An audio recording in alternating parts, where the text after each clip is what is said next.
Swiss challenge విధానంలో సింగపూర్కు అనుగుణంగా మార్పులు చేపట్టాలన్న నిర్ణయాన్ని ఏపీ కేబినెట్ ఆమోదించింది.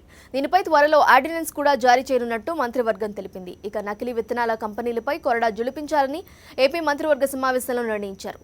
ఏపీ ఐడీఈ చట్టంలో సవరణలను ముసాయిదాను కేబినెట్ ఆమోదించింది. వ్యవసాయ భూముల బదలాయింపును సులభతరం చేసి రెంట్ కంట్రోల్ యాక్ట్ను కొత్తగా రూపొందించాలని మంత్రివర్గం నిర్ణయించింది. ఇక నెల్లూరు, కర్నూలు, అనంతపురం, కాకినాడ, రాజమండ్రిలో పట్టణాభివృద్ధి సంస్థలను ఏర్పాటు చేయాలని కేబినెట్ తీర్మానించింది.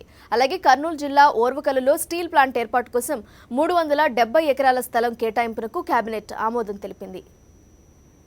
కర్నూలు జిల్లా ఓర్వకల్లు మండలం గుట్టపాడు గ్రామంలో 370.39 ఎకరాల స్థలాన్ని ఏపీఐ చెందిన భూమిని మెస్సర్ జయరాజ్ ఇస్పాత్ లిమిటెడ్ కు స్టీల్ ప్లాంట్ ఏర్పాటు నిమిత్తం కేటాయిస్తూ మంత్రిమండలి నిర్ణయం తీసుకుంది. ఏపీ రెంట్ కంట్రోల్ బిల్ 2011 ఉపసంహరించి ఏపీ రెంట్ కంట్రోల్ బిల్లు 2011 ఉపసంహరించి దాని స్థానంలో ఏపీ రెంట్ కంట్రోల్ బిల్ 2016 ను ప్రవేశపెట్టేందుకు అవసరమైన డ్రాఫ్ట్ బిల్లును రూపొందించాలని న్యాయశాఖను కోరుతూ మంత్రిమండలి తగిన నిర్ణయం తీసుకుంది.